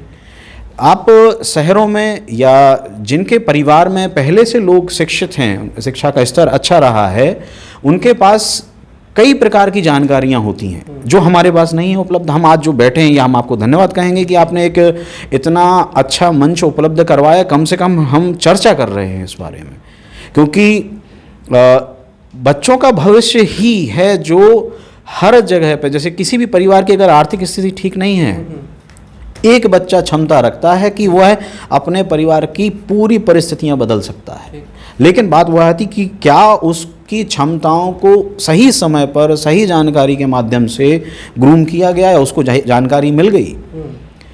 तो जैसे भाई साहब ने कहा था कि वो बच्ची मतलब डॉक्टर के लिए प्रिपरेशन करना चाहती है, 93% लाई है, लेकिन वह आर्ट ले लिया उसने। मतलब ये हमारे लिए शर्मिंदगी की बात है कि हम उसको जानकारी ही नहीं दे पाए।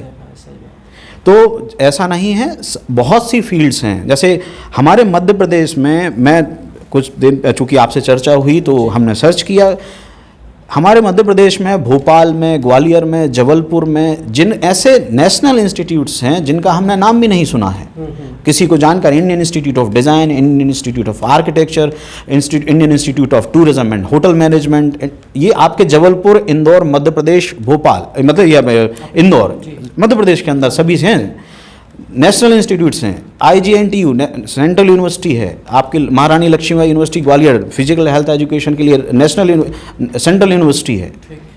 क्या हम अपने बच्चों को उनके लिए तैयार कर रहे हैं, या हम उनको सिर्फ पहले जानकारी तो दें? तैयारी तो चलिए बच्चा कर लेगा, ये बच्चे बैठे हुए हैं हमारे साथ, तो क्या इनको सही समय पर सही जानकारी उपलब्ध हो सकी? तो जानकारी के अभाव में ये एक भटकाव होता है कि मान लिया जाता है कि मैथ्स का मतलब इंजीनियरिंग और बायो का मतलब डॉक्टर। ऐसा नहीं है, बहुत ऑप्शंस हैं जो आपके, वही मैंने कहूँगा, इंटरेस्ट से मैच करते हुए रहेंगे और आप उसमें बहुत बेहतर कर पाएंगे। तो सिर्फ जानकारी का अभाव मैं कहूँगा कि शायद कहीं हम गलत हैं, मतलब यहाँ पे तो हम अपनी कमी कहेंगे कि हम आपको दे नहीं पाए जानकारी, वो एक हमारी कमी है। बच्चों को हम दोष नहीं दे पाएंगे क्योंकि 17-18 साल की उम्र में उनका जो बौद्धिक स्तर है, सोचने का जो तरीका है, वो उतना ही रहेगा। ये हमारी बड़ों की जिम्मेदारी बनती है कि हम उनको सही दिशा दें। तो बहुत ऑप्शंस हैं, मैथ्स के बाद बहुत ऑप्शन हैं, बायो के बाद, उसको सिर्फ इंजीनियरिंग और मेडिकल से ना बांधा जाए। सर, आपने कहा कि सही जानकारी नहीं मिल पाती। जयश्री नगर के कई स्टूडेंट ऐसे हैं कि कोई अपर कलेक्टर है, कोई CEO है, कोई सॉफ्टवेयर इंजीनियर है, आप ही को ले लें, कई सारे यहाँ के स्टूडेंट हैं, कई शिक्षा के क्षेत्र में आगे हैं। तो आप लोग क्या ऐसा प्रयास करेंगे कि आपके ग्रामीण क्षेत्र के बच्चों को सही मार्गदर्शन मिल सके, जैसे कभी भी आपको अवकाश मिलता है गाँव में आए, तो ऐसा क्या आपका वो रहेगा? ये एक डिपेंड करता है वातावरण के ऊपर। मतलब मैं सराहना करूँगा आपके प्रयास की, आपने इस ओर सोचा, हम यहाँ पे बैठे हैं, हम बात कर रहे हैं। हो सकता था इस पे विषय, यही चर्चा आज से 5 साल पहले, 10 साल पहले भी हो सकती थी, लेकिन किसी ने सोचा नहीं। आज आपने कहा कि, लेकिन आपके एक फ़ोन कॉल पर मैं यहाँ बैठा हुआ हूँ और आपको ये भी पता है कि आपके, चूँकि एक मातृभूमि से देखिए सबका एक जुड़ाव होता है, ये स्वाभाविक होता है। मुझे नहीं लगता कि कोई मना करेगा, बस बात होती है कि इनिशिएट करने का, कहीं से कोई प्रयास आपके पास अगर आता है, आप जिसको कहेंगे, मुझे मालूम है कि इस, चूँकि मैं भी जानता हूँ कि जो यहाँ से निकले हैं, जो अच्छे अपने जीवन में कर रहे हैं, आप उनको बुलाएंगे तो आप जब वो ज़रूर उपलब्ध होंगे। सिर्फ प्रयास की बात है कि उस चीज़ को कहीं से कोऑर्डिनेट किया जाए। आपके माध्यम से भाई साहब ने हमसे कहा कि आपको आना है, तो हम यहाँ पे आपके समक्ष बैठे हुए हैं। तो और ऐसे मुझे मालूम है, क्योंकि वो भी सभी मेरे परिचित हैं, तो मुझे मालूम है ऐसा कोई मानसिकता वाला नहीं है जो मना करेगा। सब आपके पास उपलब्ध होंगे और हमेशा मतलब ये हम तो दायित्व है ये हमारा, ये मतलब कोई हम एहसान नहीं कर रहे हैं किसी के ऊपर, ये हमारा दायित्व है कि हम अपने छोटे भाइयों को समझाएं कि हमने जो गलतियां कही कम से कम वो ना करें। हमेशा गड्ढे में गिरना आवश्यकता नहीं है, दूसरे की गलती से भी सीखा जा सकता है, अब दूसरे के अनुभवों से भी सीखा जा सकता है। सर एक सवाल है, हमारा भी सवाल है, क्योंकि हमने देखा है स्कूल के बाहर आज 12वीं कक्षा जब होती है तो कई प्राइवेट कॉलेज के जो उनके कर्मचारी होते हैं कि बाहर पर्चे बांटते रहते कि हमारे कॉलेज में पढ़ो, अच्छी फैसिलिटी है, छात्रवृत्ति दी जाएगी। और आजकल तो ये है कि वो घर पे आ जाते हैं, उन्हें लिस्ट देखी स्कूल की, वो घर पे पहुंच गए। तो ऐसे में विद्यार्थी तो भ्रमित होता ही है, उनके परिजन भी भ्रमित होते हैं। बाद में जब उस कॉलेज में एडमिशन ले लेते हैं, बाद में फिर वो पछताते हैं। तो कई बार ऐसी स्थिति आती है सामने। जी, ये अच्छा प्रश्न है अपना एक, क्योंकि इसमें बहुत से बच्चे आज हमसे जो मतलब ऐसे एडमिशन ले चुके थे और उसके बाद जो अभी मतलब रिग्रेट कर रहे हैं, वो हमारे संपर्क में भी हैं। तो इसके पहले मैं एक और बात का जवाब दूंगा, जो मतलब अभी आपकी गौरव सर से बात चल रही थी कि कैरियर से रिलेटेड मतलब चूँकि मैं इस बिंदु के इसलिए अभी ले रहा क्योंकि फिर बाद में इस क्वेश्चन के आंसर के बाद मैं उस टॉपिक को ना भूल जाऊं।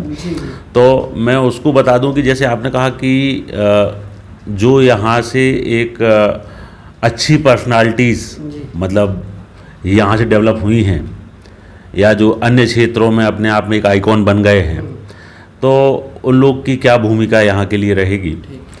तो अभी मैं यही बोल के चलूँगा कि जो लक्ष्य प्रोग्राम चल रहा है उसके तहत, और वो तो प्रोग्राम चलता ही रहेगा, उसके साथ मैं चाहूँगा कि अपन लोग जो है हर साल, जैसे दिसंबर का हॉलीडेज़ है या आपका जनवरी में है मतलब संक्रांति का टाइम है, उस टाइम पे मोस्टली जो है बाहर से हम लोग मतलब हमारे फ्रेंड्स आते हैं, या जो भी यहाँ से इंजीनियर, डॉक्टर या अपना SDM या जो भी बने, जैसे सौरभ मिश्रा MP टॉपर हैं, तो ये सब लोग जो है आते हैं जयश्रीनगर। तो हम ऐसा करें कि जैसे हमने पिछली साल लगाया था हमारे स्कूल में कैरियर मेला, तो कैरियर मेला का आयोजन करें, मीडिया का आपका हमें सहयोग मिल जाए, अपन अच्छा प्रसार करें और सभी लोग आके उस मंच पे एक जगह मतलब बैठेंगे। तो हम सभी बच्चों को वहाँ पे क्या करें, आमंत्रित करेंगे कि जिनको भी अपना कैरियर रिलेटेड कुछ भी क्वेश्चन करना है, चाहे वो मतलब भले 12th पास आउट हो गया है ना, ग्रेजुएशन कर रहा, तो अपन ये एक आज आपका जो रहा प्रोग्राम, इसके एक सबसे अच्छे रिजल्ट में हम ऐसा मतलब यदि और कोई आए तो आए, नहीं तो हम गौरव सर और भी जो हमारे ऐसे फ्रेंड्स रहेंगे, तो अपन मिलके ना साल में एक बार एक मेला जरूर लगाया करेंगे। मतलब मेला से मतलब स्पेस अपने पास में है ही, मंगल भवन है या हाई स्कूल भी है, तो वहाँ पे अपन एक मतलब काउंटर खोल के रखेंगे, बच्चे आए पूछे, दिन भर हम अवेलेबल हैं, तो आप अपनी जिज्ञासाओं को शांत करो। अब इसमें इतना हो सकता है कि जैसे हमारे मतलब गौरव सर का बड़प्पन है कि उन्होंने माना कि ये हमारी मतलब गलती है कि हम बच्चों को जानकारी नहीं दे पाए, लेकिन यहाँ मैं कहूँगा कि जानकारी उसी को मिलना चाहिए जो कम से कम एक कदम तो अपनी तरफ से बढ़े। मैं वेट करता हूँ अच्छे बच्चों से भी कि वो कम से कम एक बार आके हमसे पूछें, वो 1% भी बढ़ जाएं तो हम 99% उनको देंगे, लेकिन ज़बरदस्ती हम उसी से क्वेश्चन पूछवाएं और उसी को हम फिर आंसर दें, मतलब वो फिर जो है तो वो बच्चा सक्सेस होने वाला नहीं है। तो बच्चों से भी कहूँगा मैं कि यदि आपको कुछ बनना है, पहले अपने सपने पैदा करो, सपनों के लिए फिर बाकी सहयोग आपके लिए हम करेंगे। आप कुछ तो बढ़ो, आप स्कूल में आओ तो हम वहाँ पे आपको ऐसा नहीं हो सकता कि हम जानकारी ना दें। आज भी हमारे पास में ऐसे 10 फ़ोन भी आए, उन्होंने कहा कि हमें साहब जो है वो वहाँ एडिना का आया फ़ोन, हमें वहाँ से आया, वो आपका बाबूलाल ताराबाई या मतलब जो भी कॉलेजेस हैं, है ना। तो ऐसे अब उन्होंने कहा कि मैं वहाँ पर एडमिशन लेने जाना, हमने कहा भाई मत करो तुम, मंडे को मैं स्कूल में मिलूँगा, आओ बैठो, बच्चे के साथ आओ, फिर अपन बैठ के डिस्कशन करेंगे, फिर बच्चे की रुचि के आधार पर जो मतलब बेहतर होगा वहाँ अपन बच्चे को भेजेंगे। तो ये तो कॉलेज का जो है वो एडवर्टाइजमेंट करना है, उनको अपनी सीट्स फिल करना है, इसके लिए वो यहाँ आके अपने पम्पलेट्स बांटते हैं और यहाँ संपर्क करते हैं बच्चों से, उनके गार्जियन से। लेकिन अब बच्चों को और गार्जियन को ये पेशेंस रखना है। जैसे आपको आपको हम बता के चले कि ऐसा 50 तरीके के सर्फ आ रहे हैं, है ना। एक्सेल वाला अपनी विशेषता बता रहा, रिन वाला अपनी बता रहा, घड़ी वाला अपनी बता रहा, और उसके बाद बहुत से डुप्लीकेट्स भी सर्फ हैं। लेकिन हम उपयोग करते हैं अपने विवेक और अपने बजट से, है ना। भले ही हमको वो मतलब एक सर्फ तो मतलब अमिताभ बच्चन बेच रहा है ना, तो हमें ये जरूरी नहीं कि अमिताभ बेच रहे इसलिए हम उस सर्फ को यूज करें। हमारा बजट नहीं है तो हम वहाँ कर्जा करके करें। भैया रुक जा, पहले अपनी व्यवस्थाएं देखो, उसके सब मतलब पूरे गुणा भाग लगाओ, जो चीज़ उसको उपयोग कर चुके हैं उनसे पूछ लो, उसके बाद हम मतलब उपयोग में।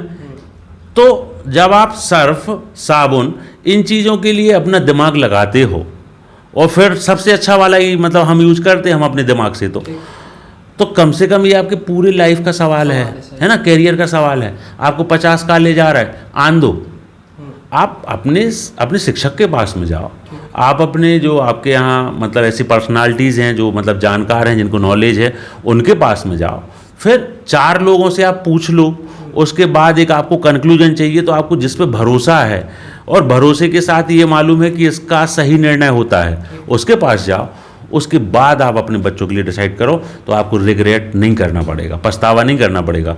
अदरवाइज आपने कहा उसने एडमिशन ले लिया, हमारे भैया ने ले लिया, मौसी का लड़का चला गया, बुआ का लड़का चला गया, हम भी जा रहे हैं, तो फिर मौसी का लड़का भी वापस आ गया, बुआ का लड़का भी आ गया, तुम भी आ गए, सब एक साथ मेला में घूम रहे, खेती कर रहे, बाजार में घूम रहे, मतलब कुछ चल रहा है ऐसा, मैंने देखा है। तो मैं सबसे यही कहूँगा इस माध्यम से कि आप कैरियर के विकल्प में, कॉलेज के विकल्प में, स्कूल के संबंध में, सभी जो आपके लिए ऐसे ऑप्शंस हैं उनके संबंध में बहुत विचार करो, गहन विचार करो, उसके बाद जो एक निष्कर्ष निकले उसके बाद आप चुनो। जी, थैंक यू। गौरव सर, कुछ संदेश है हमारे युवाओं के लिए? संदेश सिर्फ एक ही है, परिश्रम तो करना पड़ेगा, बिना परिश्रम के कुछ हासिल नहीं होता है।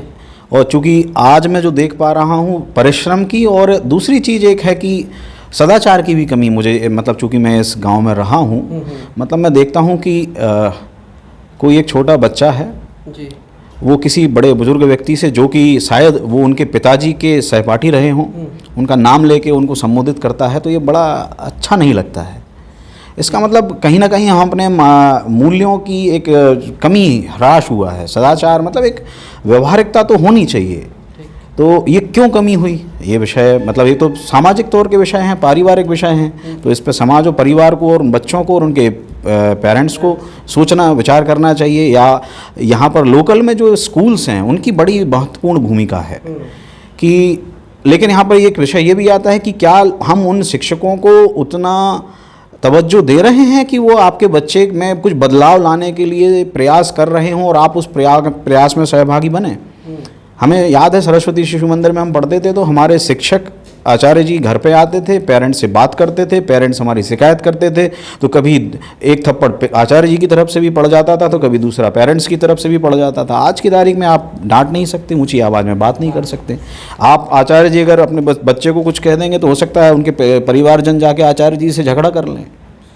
तो ये मतलब आपको कुछ तो अपनी तरफ से भी कैलकुलेशन, मतलब वो एनालिसिस करनी चाहिए कि हम चाहते तो सब अच्छा हैं, लेकिन जब अच्छा अपनी तरफ से करने की बारी आती है तो पीछे हट जाते हैं। तो ऐसा भी नहीं, मतलब अगर अच्छा चाहिए तो आपको कंट्रीब्यूट करना पड़ेगा, तो सबको कंट्रीब्यूट करना पड़ेगा, समाज को कंट्रीब्यूट करना पड़ेगा, तब हम सच में अच्छे की तरफ आगे बढ़ पाएंगे। तो प्रयास, और बच्चों के लिए स्पेशली है कि मेहनत के सिवाय और कोई दूसरा ऑप्शन है ही नहीं। आप कितनी भी करियर काउंसलिंग कर दें, वो हमसे कुछ भी पूछ लें, हम उनको कितना भी गाइड कर दें, महत्वपूर्ण होता है बच्चा मेहनत करे। और मेहनत कहाँ दिखाई देगी? मेहनत दिखाई देती है जब वह सही संस्थान में पहुंच जाए तब। मतलब आप कहाँ से पढ़ रहे हैं ये तय करेगा कि आप क्या बनेंगे। जैसे कहा कि वो प्राइवेट इंस्टीट्यूट से, भाई साहब ने भी चर्चा की कि वो बुला रहे हैं वहाँ एडमिशन, वो तो उनको भाई आप वो बुला रहे हैं, आप पहुंच गए, आपने पैसा दे दिया, बात वो नहीं। बात यह है कि उनका आउटपुट बताइए ना, वहाँ से बच्चे निकल के क्या क्या कर रहे हैं। तो महत्वपूर्ण होता है बच्चे की मेहनत और सही समय पे सही संस्थान का चयन, सही विषय का चयन। ये सब चीज़ें जब सही समय पे होती चली जाती हैं तो एक अच्छा करियर आपके सामने आता है। तो सही समय, मेहनत, परिश्रम और आपका चयन, विषय का चयन, संस्थान का चयन, ये महत्वपूर्ण है एक अच्छे करियर के लिए। और मेरी सबको शुभकामनाएं हैं कि मैं आशा करूंगा मतलब जयश्रीनगर से और अच्छे, क्योंकि एक समय था नवोदय विद्यालय में तो हम लोगों के लिए तो ऐसा था कि 7 साल में हम देखते थे कभी 7 सिलेक्शन, कभी 8 सिलेक्शन, कभी 10 सिलेक्शन, तो एक मतलब एक बड़ा अच्छा लगता था कि यार नंबर ऑफ़ सिलेक्शंस दिए हैं हमारे यहाँ से, तो क्या आज ऐसा ही होना चाहिए, एक वो कंपटीशन आना चाहिए कि भाई इतने सिलेक्शन इस जगह पे, इतने सिलेक्शन।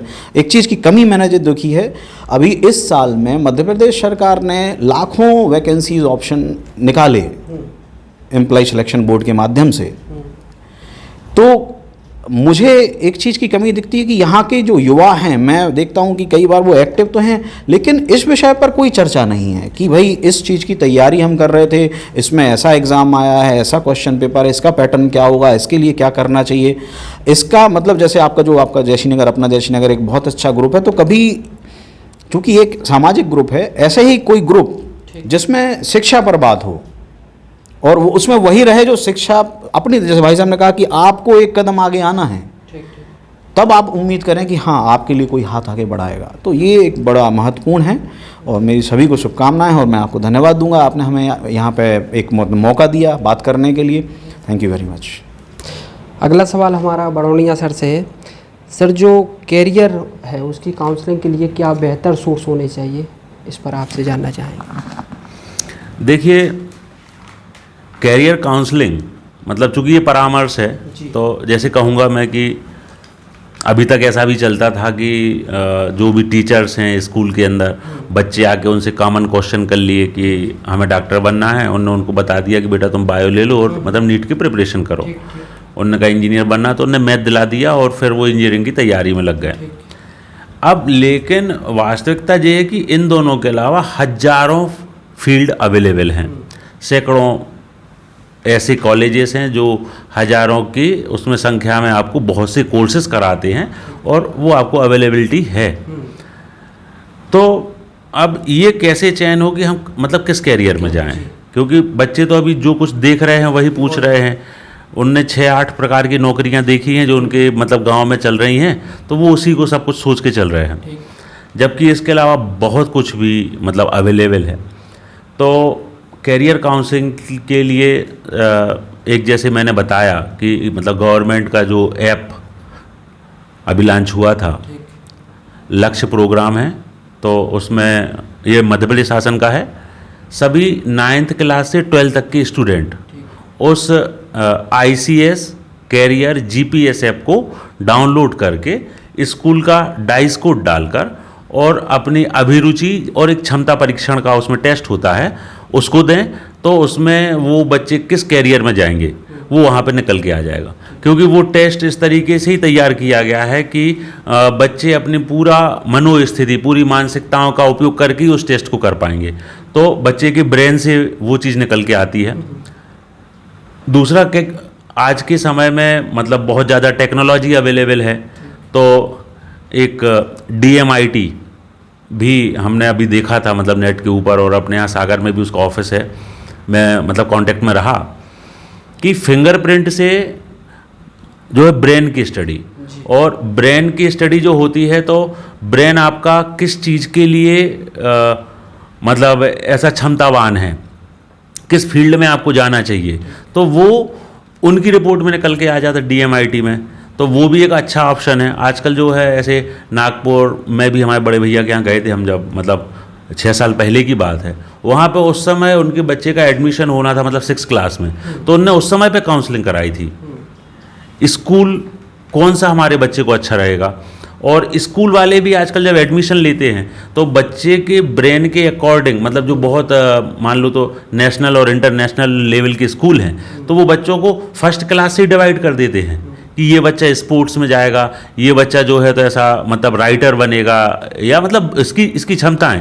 तो ब्रेन की स्टडी भी आज होती है DMIT से, वो भी करा के लोग जो है एक एग्जैक्ट अपना प्रोफेशन कैरियर जो है चुन सकते हैं, उनकी अभिरुचियां भी उसमें निकल के आ जाती हैं, तो वो भी एक ऑप्शन है। एक आपका जो हो गया ICS GPS ऐप हो गया। इसके अलावा यदि आप इन दोनों को भी मतलब अवेल नहीं कर पा रहे हो तो फिर अच्छा है कि आपके यहाँ जो भी प्रोफेशनल करियर काउंसलर, जैसे मैं 2018 से मतलब गवर्नमेंट की तरफ से जो है करियर काउंसलिंग की ट्रेनिंग्स ले रहा हूँ, तो मैं हूँ या आपके जो भी ऐसे नोन हैं आप उनसे कांटेक्ट में रहें और अपना करियर उनसे डिसाइड कराएं। उनके पास में खुद के कुछ ऐसे पर्सनल क्वेश्चन का सेटअप होता है जिनसे वो आपके करियर को मतलब जान लेते हैं। वो चूँकि एक बड़ा व्यक्तिगत मामला होता है और दो चीज़ों में भी अंतर है, एक गाइडेंस अलग चीज़ है, काउंसलिंग अलग चीज़ है ना। गाइडेंस मतलब मार्गदर्शन, जो आमतौर पर लोग इन दोनों को एक साथ समझ लेते कि मार्गदर्शन और मतलब कैरियर, ये जो काउंसलिंग है एक ही है। तो मतलब गाइडेंस जो है वो हम सार्वजनिक रूप से देते हैं और ये जो परामर्श है वो दिया जाता है व्यक्तिगत रूप से।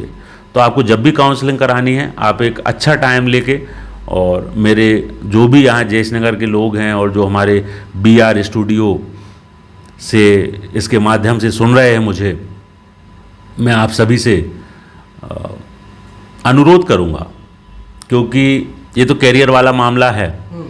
अनुरोध शब्द का उपयोग मैं इसलिए कर रहा हूँ क्योंकि शायद इस कारण से आप लोग आ जाओ, क्योंकि आपका ही कैरियर बनना है। अभी बच्चों के अंदर एक मानसिकता है कि नहीं, वो सब कुछ व्यवस्थाएं उन्हीं की हैं, वो उन्हीं को करना, वो ही हमसे पूछे कि हमें क्या बनना है। तो ऐसे सभी स्टूडेंट्स को मैं एक मैसेज यहाँ से दूंगा कि यदि आपको कुछ अच्छे विचार हैं आपके, और शिक्षा ही एक ऐसा हथियार है जिससे आप अपने पूरे परिवार का, पूरे समाज का जो है पूरी स्थिति बदल सकते हो। इसके अलावा कोई और ऐसा हथियार नहीं है। शिक्षा एक वीपन है जिसका उपयोग करके आप अपने पूरे परिवार की स्थिति बदल दोगे। तो अगर आपको लगता है कि हमें कुछ करना है तो मैं हाई स्कूल में अवेलेबल रहता हूँ। मेरा मोबाइल नंबर मोस्टली बच्चों के पास में है। आप स्कूल टाइम में जो हमारा वहाँ पे मतलब हमें गैप मिलते हैं, जो हमें आवर्स मिलते हैं, फ्री आवर्स हैं, तो उनमें आपको मैं हमेशा अवेलेबल रहता हूँ। तो आप स्कूल में आके जितना लाभ ले सकें मैं अवेलेबल हूँ। Thank you. तो इस चर्चा को हम यहीं विराम देना चाहेंगे। हमारे जो अतिथि हैं उनका भी बहुत बहुत धन्यवाद देना चाहेंगे कि हमारे कॉल पर वो इस पर आए और जो स्टूडेंट के सवाल थे उनका जवाब दिया। साथ ही विभोर और आरजू का आपका भी बहुत बहुत धन्यवाद।